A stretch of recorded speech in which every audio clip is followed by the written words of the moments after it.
Welcome to Top 10 Secret, where the most terrifying and mysterious secrets are revealed. Today, brace yourself as we take you into the chilling world of weddings between the living and the dead, where love transcends the boundaries of life and death, leaving behind hauntingly unforgettable tales you won't be able to shake off. Story 1. The Wedding of the Damned. Long ago, the town of Black Hollow carried a curse that no one dared to speak of. At its center, perched atop a desolate hill, stood an ancient church, a silent witness to centuries of terror. No one dared approach it, especially at night. The elders whispered that on nights of the full moon, the church became the stage for a haunting wedding ceremony where the bride and groom did not belong to this world. Anna, a curious young woman, dismissed these tales as mere superstition. Her stubborn curiosity led her to the brink of tragedy. That fateful night, lured by the mysterious whispers carried on the wind, she decided to step inside the church to uncover the truth. The heavy wooden door creaked ominously as Anna pushed it open. Inside, the pale moonlight filtered through shattered stained glass windows, casting eerie patterns on the walls. The air was thick, suffocating, as if an unseen force pressed down on her. In the center of the church stood an altar covered in dust, yet atop it sat a wooden box, ornately carved and eerily pristine, untouched by time. As Anna approached the box, the air grew colder. A chilling voice echoed, soft yet piercing. "You have arrived, just as I expected." Anna turned around sharply. Standing in the shadows was a tall figure in an old, tattered wedding suit. His face was a stark white skull, his empty eye sockets glowing with an otherworldly darkness. "I am your groom," he whispered, "and you have been chosen to fulfill this curse." The groom began to speak, his voice resonating like the cries of countless tormented souls. He revealed that centuries ago, Anna's ancestors had betrayed him on his wedding day. They had killed him and his bride-to-be, cursing his soul to wander eternally. Over time, he had become the ruler of shadows, waiting for a new bride to complete the ceremony that was stolen from him. "You have no choice," he said, his hollow eyes fixed on her. "If you refuse, your entire town, your family, everyone you love, will be dragged into the depths of hell with me." Before her eyes, visions of her loved ones appeared, writhing in agony, engulfed by the fiery pits of hell. Despite the terror, Anna refused to submit. "I won't let you control me," she screamed defiantly. He laughed, a sound that reverberated through the church like a sinister melody. "Then you will face the consequences." With a wave of his skeletal hand, the church shook violently. The ground cracked open, and cursed souls clawed their way out, shrieking as they tried to drag Anna down. But she refused to give in. Remembering her grandmother's words, she lunged toward the altar where the wooden box lay. Inside, she found a small silver mirror, an object the groom had hidden, containing all his power. Grasping the mirror tightly, she turned it toward him. "This is your end," she shouted, then hurled it to the ground. The glass shattered, releasing a blinding light that burned away the shadows consuming the church. The groom screamed in agony as his body disintegrated into ash. The cursed souls around her dissolved one by one, leaving behind a profound silence. Anna stumbled out of the church, exhausted but relieved, believing that it was finally over. But strange things began happening in the days that followed. Each night, she dreamt of herself standing at the altar in a ghostly white wedding dress. The skeletal groom stood beside her, whispering dark promises. One day, while looking into her mirror, Anna noticed her eyes had changed. Deep black pools that mirrored the emptiness of his sockets. From within the mirror, a familiar voice echoed. "Did you truly think you could escape me? Your soul belongs to me now. Our wedding has only just begun." The door to her room slammed shut, A cold wind enveloped her, and darkness swallowed the space. From that day on, Anna was never seen again. Her home became eerily silent, its windows perpetually shuttered. Villagers passing by swore they heard a man's chilling laughter echoing from within on moonlit nights. Legend has it that if you dare step into the church on the hill during a full moon, you'll hear the faint sound of wedding music in the distance. And if you're brave enough to peer inside, you'll see a beautiful bride in a white dress, smiling as she waits, with her groom from the depths of hell.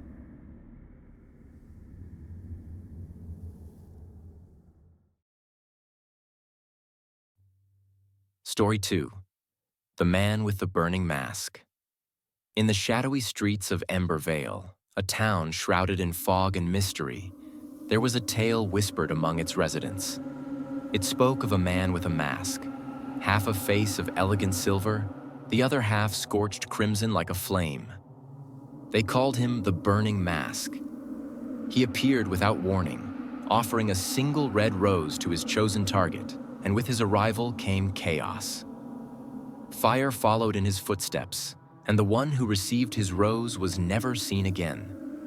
Some believed he was an avenger, others a demon sent to punish the wicked. But all agreed on one thing: he was not a man of mercy. Amara Gray, a young journalist, was known for her relentless pursuit of truth. She had spent months investigating the strange disappearances in Embervale, each connected by one chilling detail. A single red rose left behind, its petals still warm as though plucked from a flame. One night, while returning home from the newspaper office, Amara felt the air grow unnaturally cold. The cobblestone streets were deserted, and the gas lamps flickered weakly against the encroaching darkness. As she turned a corner, she saw him. He stood beneath a dying lamppost, his face hidden beneath the iconic mask. The flames licking behind him illuminated the sharp contrast of silver and red on his mask. In his gloved hand, he held a single perfect red rose. "Amara Gray," he said, his voice deep and smooth, like the rumble of distant thunder. "I have been waiting for you." Her breath caught in her throat. "Who are you?" she demanded, though her voice trembled. "A messenger," he replied, stepping forward and extending the rose. "And this is for you." Amara hesitated. The rose seemed to pulse with an inner light, as though it were alive. "Why me?" "You seek the truth," he said, tilting his head. "I will show it to you. But every truth has a price." Before she could respond, the lamppost extinguished, and the world around her erupted in flames. When Amara awoke, she found herself in a dimly lit ballroom. The walls were lined with mirrors, but each reflection was warped, showing scenes that didn't belong to the room. The air smelled of smoke and roses. He was there, sitting casually on a throne of blackened iron at the room's center. "Welcome to my domain," he said, his voice echoing. "Where am I?" she demanded, backing away. "A place between," he replied. "A realm where the veils between life and death, truth and illusion, are thin. You wanted answers, Amara. Let us begin." With a wave of his hand, the mirrors shimmered. In one, Amara saw a wealthy merchant accepting bribes to poison the town's water supply. In another, a corrupt judge sentencing innocents to death for profit. "These are the sins of Embervale," he said, rising from his throne. "I was summoned here long ago to balance the scales. Each rose I give is a judgment. Each flame cleanses the filth." Amara's heart raced. You're killing them?" "Only the guilty," he said, leaning close enough for her to see her own reflection in the silver half of his mask. "Do you object?" Amara couldn't deny the horror of what she had seen. The people he targeted were vile, their crimes unspeakable. But the thought of a man deciding life and death with a rose and a flame sent chills down her spine. "Why show me this?" she asked. "Because you're different. he replied. You see the rot beneath the surface, the lies woven into the fabric of this town. I want you to join me. Amara froze. Join you? He nodded. You have the eyes of a seeker, the heart of someone unafraid to confront the dark. Together we can burn away the corruption and give Embervale a chance to rise from its ashes. And if I refuse? He straightened, the fire behind him flaring. Then you will be free to leave. But know this, the truth you seek will haunt you, and the flames will come for you regardless. Amara's resolve was tested that night. The burning mask showed her more visions, scenes of pain, betrayal, and cruelty. The sins of the town played out before her like a twisted theater. But one vision struck her to the core. It was her own face, years younger, watching silently as her brother was framed for a crime he didn't commit. She had known the truth, but had been too afraid to speak. Tears streamed down her face. Why are you showing me this? To remind you, he said. You too have sins to answer for. Amara sank to her knees, the weight of her guilt crushing her. The burning mask knelt before her, offering the rose once more. Take it, Amara. Accept the fire, and together we will ensure no one else suffers as your brother did. With trembling hands, Amara took the rose. The moment her fingers touched its petals, flames engulfed her.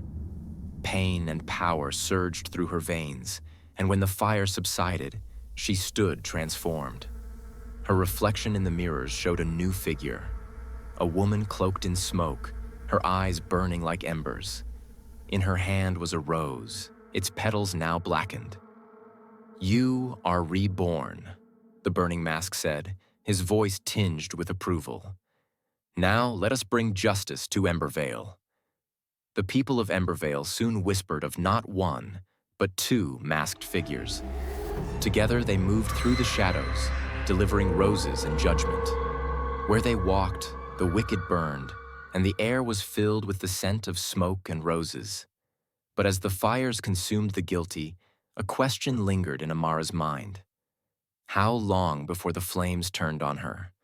For the truth, she realized, was a fire that spared no one.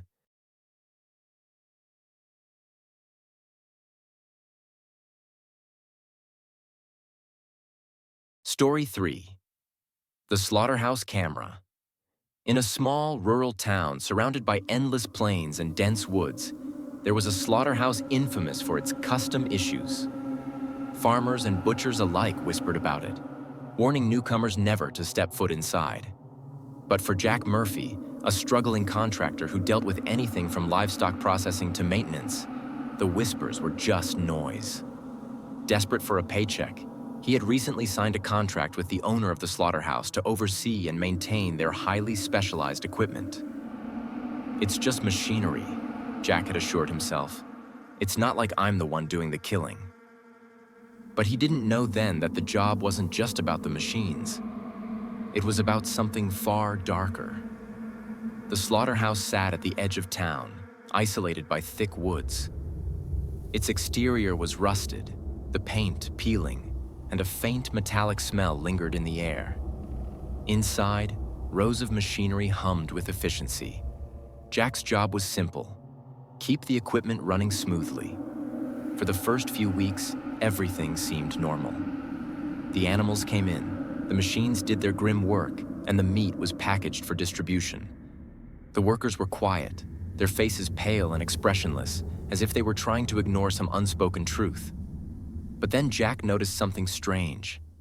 Late one night, while reviewing footage from the cameras in the facility, he saw a shadow move where there shouldn't have been one. At first, he thought it was just a trick of the light or a stray animal that had wandered in. But when he replayed the footage, he saw it again. A dark, humanoid figure standing at the edge of the pen, its head tilted unnaturally to one side. Probably just a glitch, he muttered, though his hands shook as he shut off the monitor. The next day, one of the workers approached Jack. "You need to check the holding pens," he said, his voice trembling. When Jack arrived, He found several of the hogs missing. The gates to the pens were still locked, and there were no signs of forced entry. "How does an animal just disappear?" Jack asked. The worker shrugged. "This place has always been weird." Later that night, Jack stayed late to check the cameras again. This time, he saw the figure more clearly.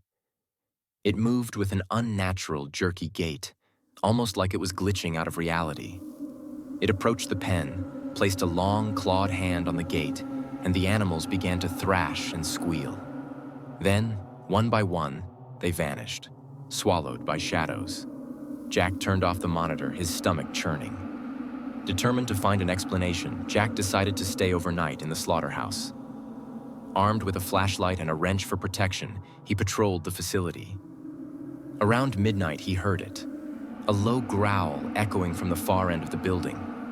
As he approached, the air grew colder, and the metallic smell intensified. In the corner of the holding area, he saw it. The figure from the cameras was real. A monstrous creature with elongated limbs, glowing red eyes, and a mouth filled with jagged teeth. Its skin was blackened and cracked, like burnt flesh, and it was crouched over one of the hogs, tearing into it with feral hunger. Jack froze, his flashlight trembling in his hand. The creature turned to him, its eyes locking onto his. For a moment, neither of them moved. Then, with a guttural hiss, the creature lunged. Jack barely managed to dodge, the creature's claws slicing through the air where he had stood. He bolted, weaving through the machinery, his heart pounding in his chest. He could hear the creature behind him, its growls growing louder, its footsteps unnaturally fast. Desperation fueled his legs as he sprinted toward the control room. Slamming the door shut, he locked it and pressed his back against it, gasping for air. The creature pounded on the door, its claws scraping against the metal, but the door held. Through the small window in the door, Jack saw its face, twisted with rage, its eyes glowing brighter. Then, as suddenly as it had appeared, the creature vanished into the shadows. The next morning, Jack confronted the owner of the slaughterhouse, a quiet, elderly man named Mr. Fenwick. "There's something in your facility," Jack said, slamming the security footage onto Fenwick's desk. "What the hell is that thing?" Fenwick sighed, his face grim. "You've seen it then." "You knew?" Jack demanded. Fenwick nodded. "This place, it's cursed. Decades ago, there was an accident. A worker fell into one of the machines during processing. His body, wasn't recovered. The next day, the animals started disappearing, and that thing started showing up. Why haven't you shut this place down?" Jack asked, horrified. Fenwick shook his head. "The creature won't let us. It's bound to the slaughterhouse, feeding on the animals, and sometimes on the workers." Jack knew he couldn't stay silent. That night, armed with a camera and a makeshift weapon, he returned to the slaughterhouse to gather evidence. As the hours passed, the creature appeared again, emerging from the shadows with its glowing red eyes. Jack stood his ground, the camera rolling. "I'm not afraid of you," he shouted, raising his weapon. The creature lunged, but this time Jack was ready. He swung the weapon, striking the creature's side. It roared in pain, but instead of retreating, it grew larger, its body twisting and contorting. Realizing he couldn't fight it, Jack ran to the control panel and activated the emergency shutdown, locking the creature in the holding area. The next morning, the slaughterhouse was closed indefinitely. Jack handed over the footage to the authorities, but when they reviewed it, the creature was gone, replaced by static. No one believed Jack's story, and the town quickly dismissed the incident as the ramblings of a paranoid man. But Jack knew the truth. The creature was still there, waiting in the shadows of the abandoned slaughterhouse.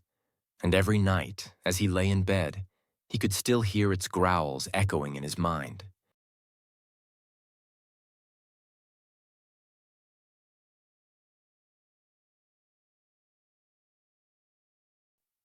Story 4. Black Wings, Black Prison.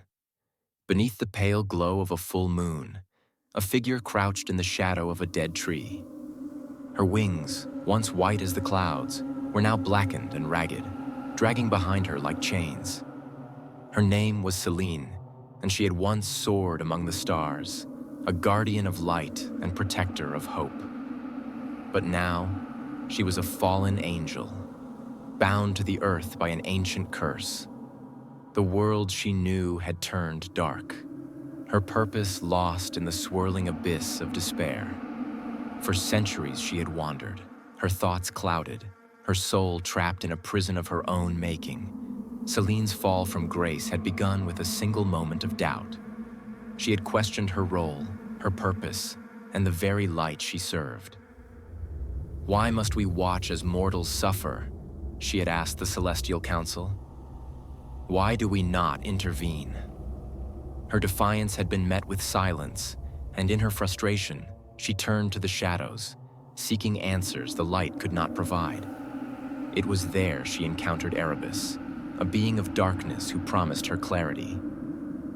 "They call me evil," Erebus had whispered, his voice like silk. "But I am balance. Without me, the light would have no meaning. Come, Celine, and see the truth for yourself."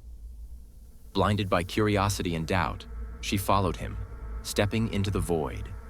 But the void did not reveal truth. It consumed her, staining her wings and tethering her to the earth.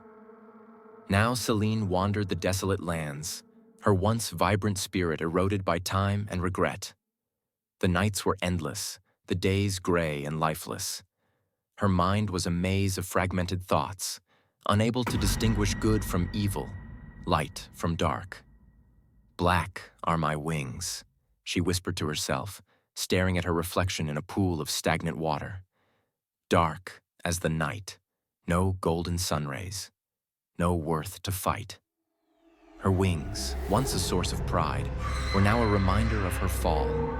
Each feather felt heavy, as though soaked in the tears of those she had failed to protect. The prison she spoke of was not made of stone or iron. It was the weight of her own choices, the chains of her own guilt. One night, as she knelt beneath the moon's mournful light, a figure approached her. He was cloaked in shadows, his face hidden beneath a hood, but his presence was commanding. "Celine," he said, his voice a low rumble. She looked up, her eyes hollow. "Who are you?" "A seeker of the truth," he replied. "And you, my dear, are lost in lies." Celine's brow furrowed. "What do you know of my torment?" "I know that you cling to the darkness as though it is all you have left," he said, stepping closer. "But it is not your prison, Celine. It is your escape." His words struck her like a blade. For centuries she had blamed the darkness for her fall, but now she realized that she had chosen to remain in its embrace. The figure extended his hand. In it was a feather, white and pristine, glowing faintly in the dark. "Do you remember what this feels like?" he asked. Selena hesitated. The sight of the feather stirred something deep within her, a flicker of light in the abyss. But with it came the memory of her betrayal, her defiance, and the council's judgment. "I am not worthy of it," she said, turning away. "Worthiness is not for others to decide," the figure said. "It is something you claim for yourself. But you must make a choice. Remain in the prison of your guilt, or rise above it." The figure led her to a massive door, black as night, with chains coiled around it like serpents. "This is your prison," he said, "but it is also your key. Only you can open it." Celine stepped forward, her heart pounding. She could feel the weight of the door, the darkness behind it pressing against her. As she reached out, the figure's voice echoed. "Behind this door lies your true self. Are you ready to face it?" She hesitated, then pressed her hand against the cold surface. The chains unraveled, and the door creaked open. Inside, Celine found herself standing in a vast, empty void. But as she looked closer, she saw fragments of her past, memories of her time as a guardian, moments of joy, and the faces of those she had protected. At the center of the void stood a mirror. When she looked into it, she saw both sides of herself, the radiant angel she had been and the shadowed figure she had become. "It is not about choosing one or the other," the figure's voice echoed. "It is about embracing both. Light and dark are not enemies. They are part of the same whole." For the first time in centuries, Celine understood. The darkness had not consumed her. She had let it define her. Now she saw that the light within her had never truly faded. When Celine stepped out of the void, her wings were no longer black but a shimmering gray, a balance of light and dark. The figure was gone, but his words lingered in her mind. She took to the skies, her newfound strength carrying her higher than she had flown in centuries. The moonlight bathed her in its glow, and for the first time, she felt free. "Black are my wings," she whispered, "but within them lies the strength to soar once more." And as she disappeared into the night, the world watched in awe, knowing that the fallen angel had risen again, not as a guardian of light, but as a beacon of balance.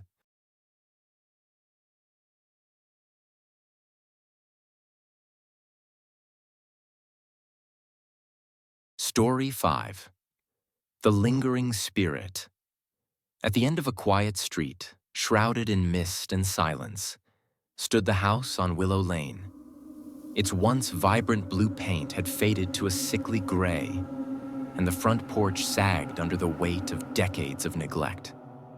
No one had lived there for years, yet the house was never empty.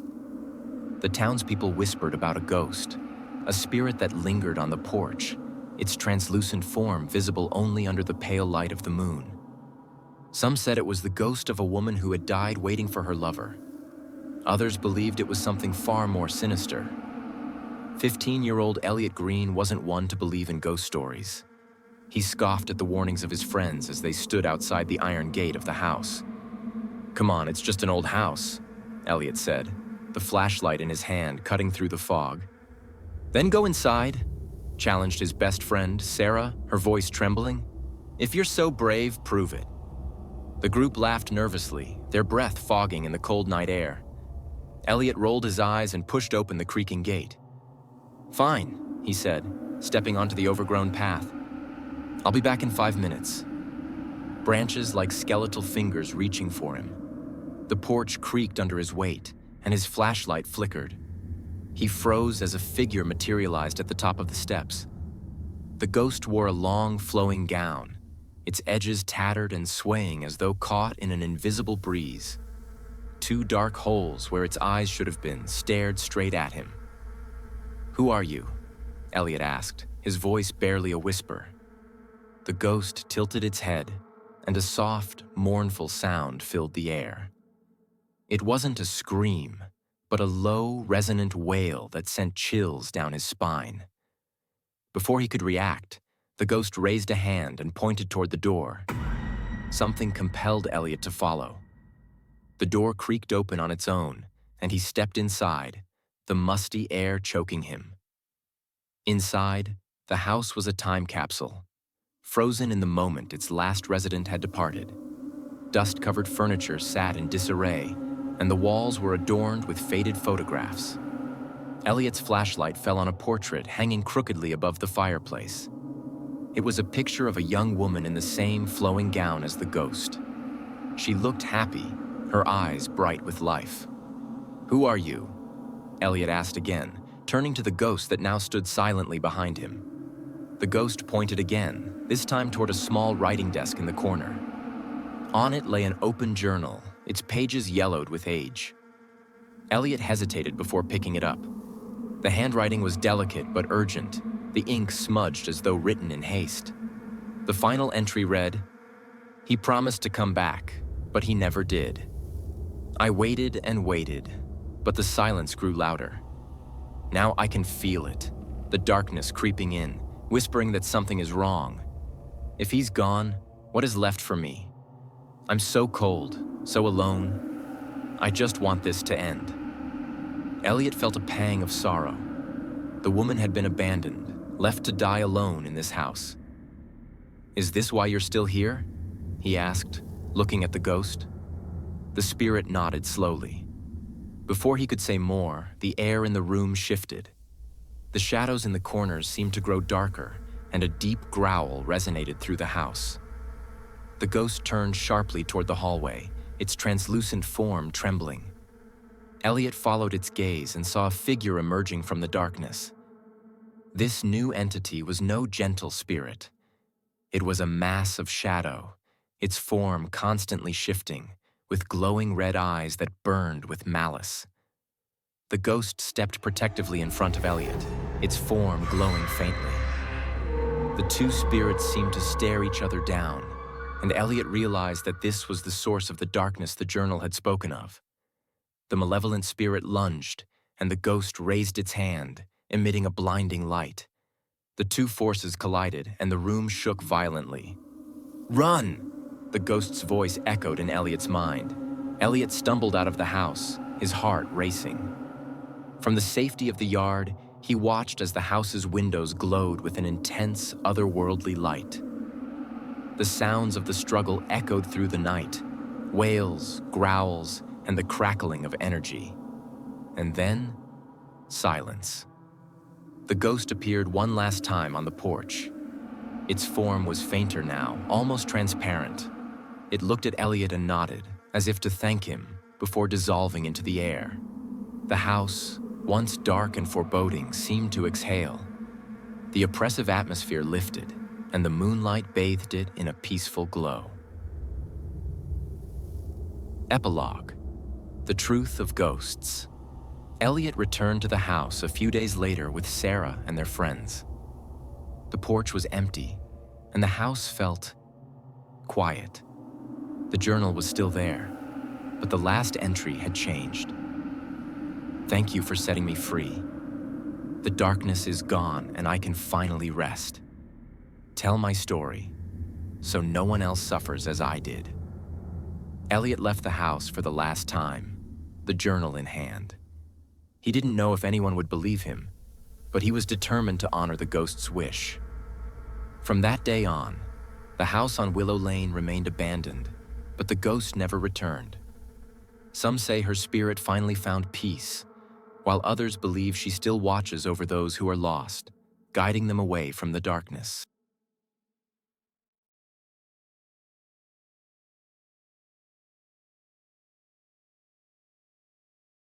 Story 6. The Curse of the Bokujira. Along the rugged coastlines of Japan, there are whispers of a spectral creature known as the Bokujira, the ghost whale. Fishermen tell tales of its immense skeletal form rising from the ocean on stormy nights, accompanied by swarms of strange, glowing fish and birds. They say that to see the Bokujira is to invite ruin. Villages that glimpse the creature fall prey to famine, disease, and fire. Its presence is not merely an omen, but a curse, a harbinger of destruction brought upon by humanity's greed and cruelty. The old say the Bokujira is the restless spirit of a great whale, slaughtered by whalers in an act of hubris, its death fueling the wrath of the sea.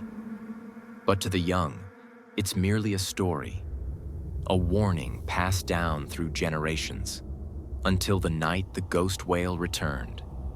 In the small fishing village of Hagur, nestled between jagged cliffs and the wide open sea, the storm came suddenly. The waves churned violently, slamming against the rocky shore, and the wind howled like a mourning spirit. Taro, a young fisherman, struggled to secure his small boat at the dock. His father, Eiji, stood nearby, his weathered face etched with worry. "Leave it, Taro," Eiji shouted. "The storm is too strong. Let the sea have it." But Taro, ever stubborn, ignored his father. He didn't believe in old legends, not even the tales of the Bokujira that his grandmother used to tell him. "It's just a story to scare children," he would say. As he tied the final knot, a sudden silence fell over the village. The wind stopped, and the waves stilled. Taro looked up, his breath catching in his throat. Emerging from the fog, illuminated by an otherworldly glow, was the skeletal form of an enormous whale. Its empty eye sockets burned with an eerie blue light, and its ribs seemed to pulse with an unnatural energy. Swarms of ghostly fish and birds circled it, their translucent forms flickering like flames. "The Bokujira," Eiji whispered, his voice trembling.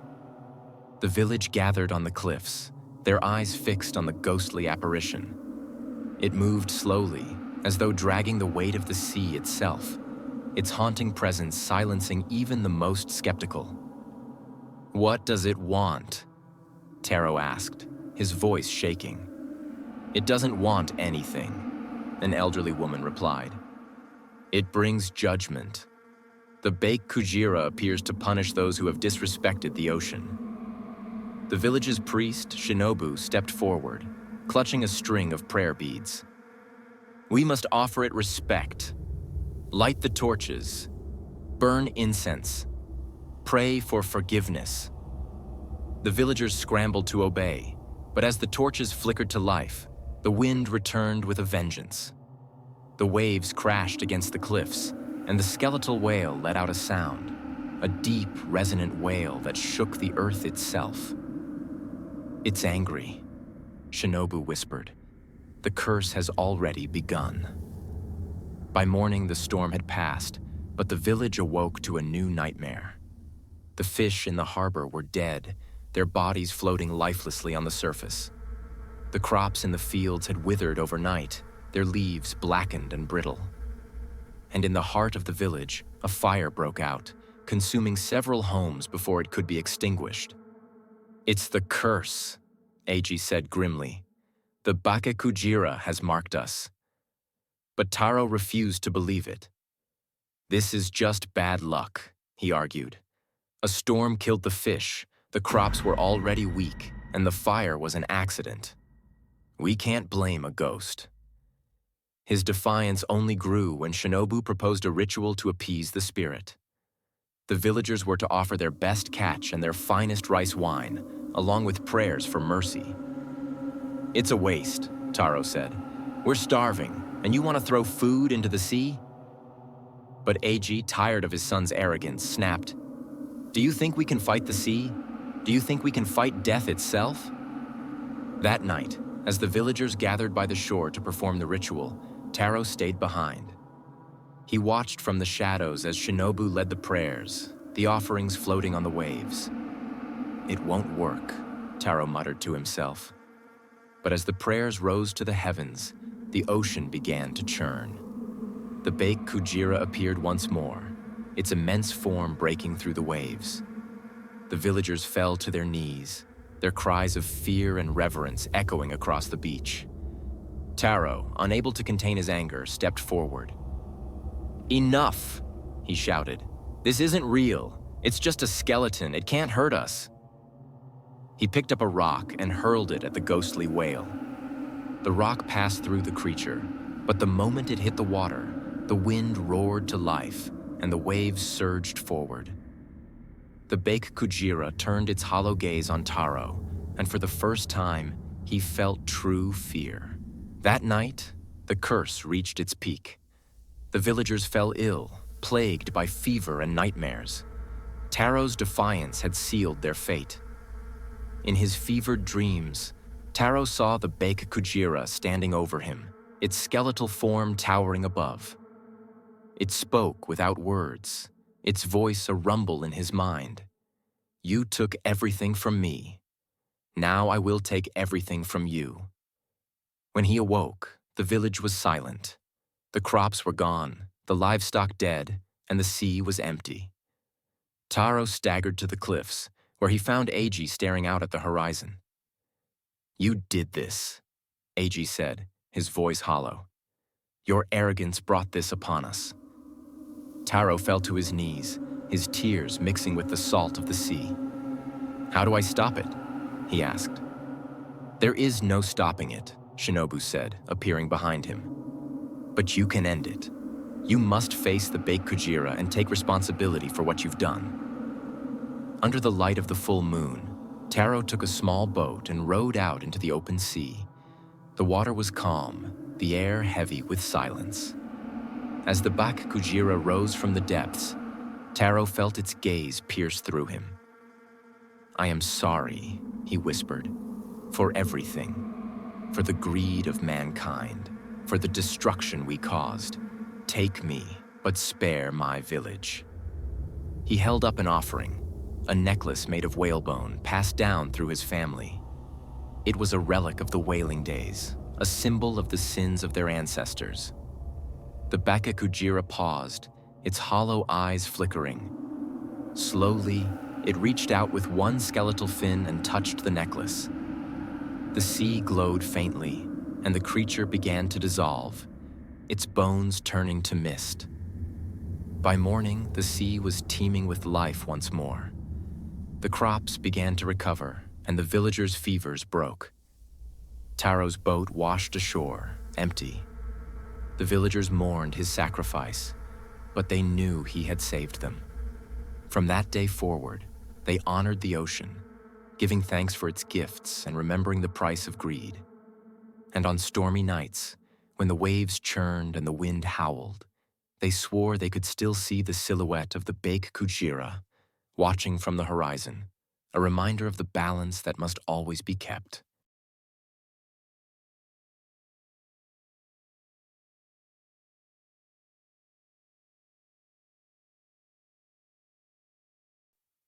Story 7. The Red Mask. There was a town nestled deep in the woods called Crimson Hollow. Once a vibrant and bustling place, it had become a ghost town, abandoned by those who dared to call it home. The reason? A nursery rhyme whispered from generation to generation. "The roses are dead, the violets are rotten. Beware the red mask, or have you forgotten?" Few spoke of what truly happened in Crimson Hollow, and those who did would only say this: he came back for revenge. 15-year-old Evan Parker had never been one to believe in ghost stories. When his friends dared him to spend the night in Crimson Hollow, he didn't hesitate. It was just an old, abandoned town, nothing to fear. "I'll go," he said, smirking. "And when I come back, you'll owe me $20. "Just don't stare into any mirrors," said his best friend Harper, her voice shaky. "Why not?" Evan asked, raising an eyebrow. "Because that's how he finds you," Harper replied. "The red mask doesn't appear unless you look into a mirror and say, 'The roses are dead.'" Evan laughed. "That's the dumbest thing I've ever heard." Evan arrived in Crimson Hollow just as the sun was setting. The streets were eerily quiet, the buildings crumbling and covered in vines. A cold wind whispered through the town, carrying with it the faint scent of decay. He wandered aimlessly, flashlight in hand, until he stumbled upon the old town hall. Its double doors creaked as he pushed them open, revealing a grand but dilapidated interior. At the center of the room stood a massive, cracked mirror. Evan approached it, his reflection staring back at him in the dim light. He grinned, remembering Harper's warning. "Let's see if this red mask thing is real," he muttered. He leaned close to the mirror and whispered, "The roses are dead." At first, nothing happened. Evan chuckled to himself and turned to leave, but then he heard it, a faint, raspy whisper. "Rotten. Forgotten." He froze, his blood turning cold. The whisper grew louder, echoing through the room. "Who's there?" he demanded, his voice cracking. The mirror began to ripple as though it were water. Evan's reflection disappeared, replaced by a dark figure wearing a red, blood-streaked mask. The figure's hollow eyes glowed an ominous crimson, and its mouth twisted into a sinister grin. "You called," the figure rasped, stepping out of the mirror. Evan stumbled backward, his heart racing. This isn't real." The red mask tilted its head. "Oh, but it is. You summoned me, and now we play." Before Evan could run, the doors of the town hall slammed shut. The red mask raised a skeletal hand, and the room transformed. The cracked walls became polished marble. The dusty floor now gleamed with a crimson sheen, and the once decrepit chandelier glowed with an eerie red light. "Let's play a game," the red mask said, his voice dripping with malice. "If you win, I'll let you leave. If you lose, well, let's just say no one will forget you." Evan's hands trembled. "What kind of game?" The red mask laughed, the sound echoing like nails on a chalkboard. "A simple riddle. Answer correctly and you're free. Answer wrong and you'll stay here forever." Evan swallowed hard. "Fine, what's the riddle?" The red mask leaned closer, its hollow eyes burning brighter. "I have no life, yet I can die. I have no eyes, yet I still cry. What am I?" Evan's mind raced. He could feel the weight of the red mask's gaze, its grin growing wider with every passing second. No life, yet it can die. No eyes, yet it can cry. He muttered under his breath. The red mask began to circle him, its footsteps echoing ominously. "Tick-tock, mortal, time is running out." Evan's eyes darted around the room, searching for a clue. His flashlight beam fell on a broken vase on the floor, a single droplet of water glistening on its edge. "Water," he blurted out. "The answer is water." The red mask stopped. For a moment, silence filled the room. Then, it began to laugh, a deep, guttural sound that made Evan's skin crawl. "Well done," the red mask said. "You've bought yourself some time." The room began to shift again, the marble floor cracking and the chandelier dimming. The red mask stepped back, its grin never fading. "But the game isn't over," it hissed. "You'll never truly leave Crimson Hollow. You'll always carry a piece of it with you." The doors to the town hall creaked open, and Evan didn't hesitate.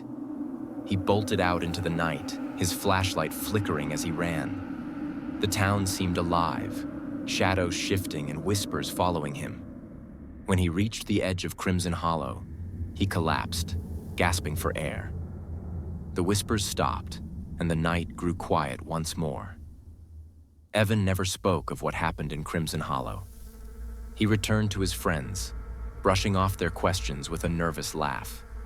But late at night, when he looked into a mirror, he could see it, the faint outline of the red mask's grin lurking behind him. And sometimes, when the house was silent, he could still hear the echo of its voice. "The roses are dead, the violets are rotten. I'm freaking crazy, or have you forgotten?"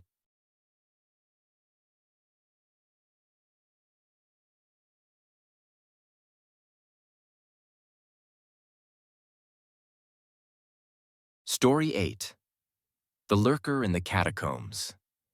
Beneath the crumbling city of Alder's Hollow lay a sprawling labyrinth of catacombs, older than memory itself. Legends whispered of these tunnels as the resting place of the nameless ones, souls who had never found peace. Some claimed the catacombs were haunted by an ancient evil, something far worse than restless spirits. For decades, no one dared venture into the depths. But for Caleb, a thrill-seeking explorer with a taste for the macabre, the catacombs were irresistible. Armed with a flashlight, a map he'd pieced together from old records, and a camera for proof of his adventure, Caleb found the entrance to the catacombs hidden beneath an abandoned chapel. The stone steps descended steeply, the air growing colder with each step. The walls of the catacombs were lined with skeletal remains, their hollow eyes watching him as he moved deeper into the earth. "Just bones," Caleb muttered, trying to steady his nerves. Hours passed as he navigated the labyrinth, his flashlight casting long shadows that danced with his every movement. He soon realized the map was useless. The tunnels twisted and turned in ways the records had never described. And then he heard it. A faint scratching sound, like claws dragging against stone. Caleb froze, his flashlight trembling in his hand. "Hello?" he called out, his voice echoing down the tunnels. The scratching stopped, The silence that followed was deafening, pressing down on him like a weight. Then, just as he was about to continue walking, he saw it. A figure crouched at the end of the tunnel, shrouded in darkness. Its glowing orange eyes burned like embers, piercing through the black. "Who's there?" Caleb demanded, his voice shaking. The figure let out a low growl, its skeletal face twisting into a grin that revealed rows of jagged teeth. It began to crawl toward him, its movements unnaturally fast and jerky. Panic surged through Caleb as he turned and ran, the sound of its claws scraping against the stone floor growing louder behind him. After what felt like an eternity, Caleb stumbled into a larger chamber. His flashlight revealed strange carvings on the walls, symbols and writings in a language he couldn't understand.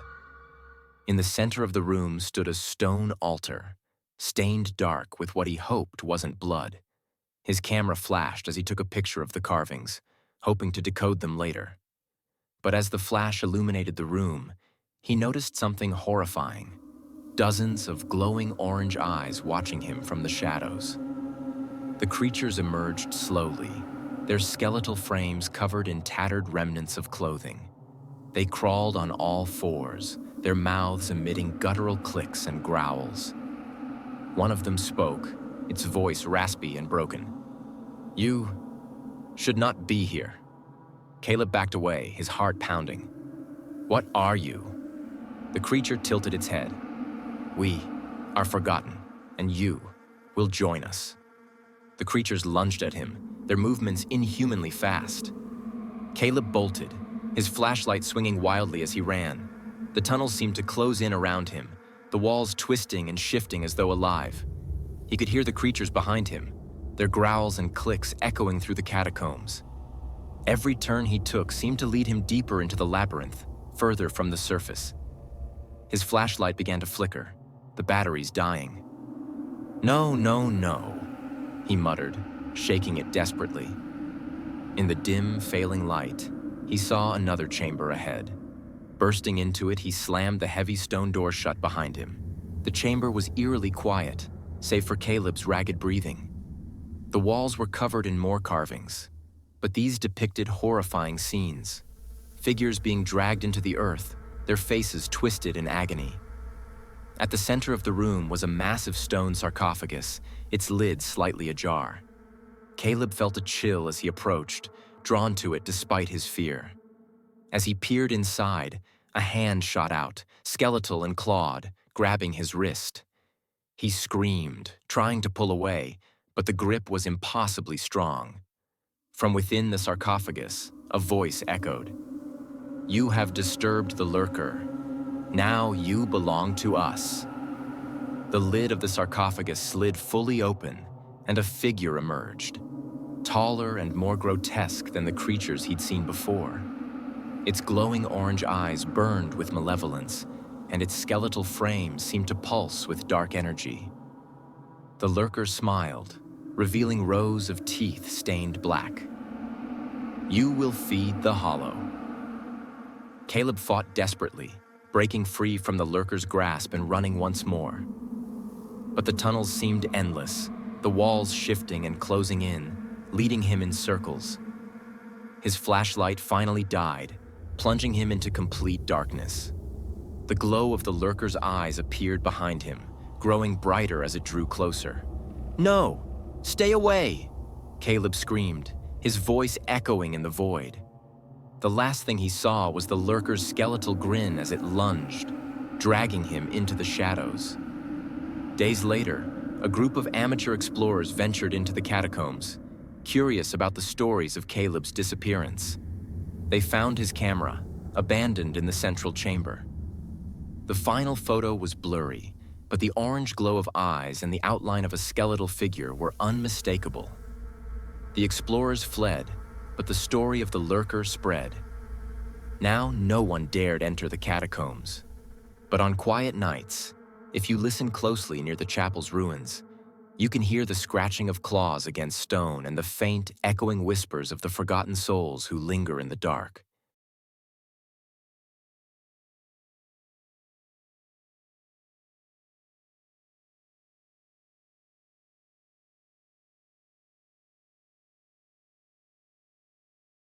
Story 9. The Last Call. Mia Thompson had worked as a 911 dispatcher for nearly a decade in a bustling metro area. She had handled every kind of call imaginable: heart attacks, house fires, domestic disputes, and more. But there was one call, made in the dead of night, that would haunt her forever. It was 3:07 a.m. when the phone rang. Mia's coffee was lukewarm, her energy low, but she picked up with her usual professionalism. 911, what's your emergency? A frail voice answered, quivering with distress. I don't feel good. Can you please send someone to help me? Mia sat up straighter. Something about the voice sent a chill down her spine. What's your name, ma'am? Mia asked, pulling up her notepad. Margaret Fields, the woman said. Her voice cracked, and Mia could hear her struggling to breathe. Okay, Margaret, can you tell me what's wrong? Are you in pain? I don't know, Margaret replied, her voice barely above a whisper. I feel strange. Please send someone. Mia quickly asked for Margaret's address and confirmed her phone number. Margaret provided both without hesitation, her words slow but clear. Is anyone else in the house with you? Mia asked. No, I'm alone, Margaret said. Then, almost as an afterthought, she added, The door's unlocked. They can come right in. Mia's fingers hovered over the keyboard. Something about Margaret's tone unsettled her, but she shook it off. She dispatched the fire department to the address and stayed on the line. Margaret, can you stay with me until help arrives? Mia asked. There was a pause. Then Margaret said, I need to go to the bathroom. I'll put the phone down for just a minute. Ma'am, please stay on the line, Mia urged, but the sound of the phone being placed on a hard surface cut her off. The fire department arrived at Margaret's house within minutes. Mia watched their status update on her monitor, indicating they had entered the home. She let out a breath of relief. Everything seemed under control. But then her phone rang again. It was the lead firefighter, his tone confused and wary. Dispatch, this is Fire Unit 47. Can you confirm how this call was received? Mia frowned. What do you mean? The call came from the patient's home phone about 8 minutes ago. There was a long pause before the firefighter responded. Okay, because we found her. She's in the bathroom like you said, but she's been dead for at least 12 hours. Mia felt her stomach drop. What? She's fully cold, full rigor mortis. This isn't recent. But the call came from this house, from her phone. The following morning, Mia couldn't shake the incident. She replayed the call in her mind over and over again, questioning every detail. Margaret's voice had been so clear, so alive. How could she have been dead for half a day? The department reviewed the call logs. The timestamp matched perfectly. Margaret's home phone had indeed dialed 911. The audio files confirmed Mia's conversation and every word Margaret had spoken. It doesn't make sense, Mia said to her supervisor. She said she didn't feel good. She gave me her address, her number. How could she have called if she was already dead? Her supervisor looked just as disturbed. Maybe the system glitched, or someone else used the phone. But Mia knew the truth. The voice had been Margaret's. No one else could have faked that frail, pleading tone curiosity gnawed at Mia, so she decided to visit Margaret's house on her day off. The home had already been sealed off by the authorities, but Mia parked across the street, staring at the quiet, unassuming house. As she sat there, a neighbor approached her car. You're here about Margaret, aren't you? The woman asked. Mia nodded. I worked the call. The neighbor's face darkened. Margaret always said this house was strange. She lost her husband here years ago. He had a heart attack right in the living room. After that, she'd always tell us she felt like someone was watching her. She even said she'd hear him calling her name at night. Mia felt a shiver run down her spine. Did she ever mention anything else? The neighbor hesitated. She used to say, if anything ever happened to her, she'd make sure someone knew, that she wouldn't go quietly. That night, Mia couldn't sleep. She replayed the recording of Margaret's call one last time, listening carefully to every word. As the call ended, something strange happened. A faint, distorted sound played in the background, almost like static, but layered with whispers. Mia rewound the recording, turning up the volume. The whispers grew louder, forming words. She didn't feel good. Mia's blood ran cold. The voice wasn't Margaret's. It was deeper, raspier, like something trying to mimic her. She slammed her laptop shut, her heart pounding. She couldn't explain what she'd heard, but one thing was certain. The call hadn't come from Margaret.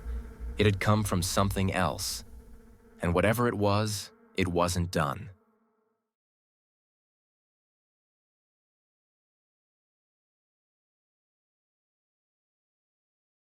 Story 10. The Haunted Broadcast. In a small, quiet town, there was an urban legend whispered among children and teenagers. It spoke of a cursed television signal, an old, forgotten channel that broadcast only static. Those who stumbled upon it would occasionally see faint images of a pale woman with long black hair and hollow eyes, crawling closer to the screen. The warning was clear. If you saw her, you must turn off the TV immediately. If you didn't, she would come for you. 15-year-old Lisa Morgan hated moving to new places. Her parents had relocated the family to a remote town in search of peace and a slower life. But to Lisa, it felt like punishment. Their new house was old, creaky, and filled with secondhand furniture left behind by the previous owners. One piece stood out, a bulky vintage television set, complete with dials and rabbit ear antennas. Lisa's dad had dragged it out of the basement, thrilled by its nostalgic charm. "This thing still works," he said proudly, flipping it on. Static filled the screen, accompanied by a faint crackling sound. "Looks creepy," Lisa muttered, walking away. That night, unable to sleep, Lisa wandered into the living room. The house was silent, the moonlight casting eerie shadows across the walls. Bored, she decided to try the old TV. Turning the dial, she flipped through the limited channels, most of which were just static or faint, fuzzy broadcasts. She stopped when she saw something strange. On channel 66, the static seemed to shift, forming vague, shadowy shapes. Curious, Lisa leaned closer. For a moment, she thought she saw a face, a pale, haunting face staring back at her. Suddenly, the screen went black. A soft whisper filled the room. "I see you." Lisa gasped, switching off the TV. She backed away, her heart racing. "It's just an old broken TV," she told herself. "Nothing to worry about." But as she turned to leave, the TV flicked back on by itself. Lisa froze. The static was back, but this time, there was movement. A figure emerged on the screen, a woman with long black hair obscuring her face. She crawled slowly toward the camera, her pale hands clawing at the screen. "No way," Lisa whispered, fumbling for the remote. She pressed the power button, but the TV didn't turn off. The woman on the screen tilted her head, as if sensing Lisa's fear. Her hair parted slightly, revealing hollow black eyes and a wide, menacing grin. Lisa screamed as the woman began to crawl out of the screen, her claw-like hands breaching the glass and scraping against the wooden floor. Lisa stumbled backward, tripping over the coffee table. The woman continued to emerge, her movements jerky and unnatural, her body contorting in ways that defied logic. "Stay away!" Lisa shouted, grabbing a lamp and throwing it at the TV. The lamp shattered, but the crawling woman was undeterred. Lisa scrambled to her feet and bolted upstairs, slamming her bedroom door shut. She grabbed her phone and dialed 911, her hands shaking. The line crackled. A familiar whisper came through. "I'm coming for you." The phone slipped from her hands as the lights in her room began to flicker. From the hallway, Lisa heard the slow, deliberate scrape of claws against the floor. The door creaked open, and the woman appeared, her black hair hanging like a veil over her face. Lisa backed into a corner, tears streaming down her face. "Please," she begged. "What do you want?" The woman paused, tilting her head again. Her voice was a chilling rasp. "To be seen." Suddenly, the room was filled with images, visions of the woman's life. Lisa saw her sitting alone in front of a TV, night after night, her face filled with despair. She had been forgotten by the world, her life slipping away unnoticed. Then came the moment of her death. Her lifeless body slumped in front of the same vintage TV now in Lisa's living room. The woman's voice echoed in Lisa's mind. "I was forgotten. Now you will remember me." The lights flickered one last time and the woman lunged. Lisa screamed as the world went black. When Lisa's parents returned home the next morning, they found the living room in disarray. The TV was on, showing nothing but static. Lisa was nowhere to be found. But on the screen, faintly visible in the static, was her reflection. Her face twisted in fear, her eyes wide and unblinking. The old TV was taken to the local dump, but it didn't stay there for long. A junk dealer salvaged it, restoring it to working condition. Weeks later, a new family brought it home, unaware of the horrors it carried. That night, as they flipped through the channels, they stopped at channel 66, and the static began to move once more.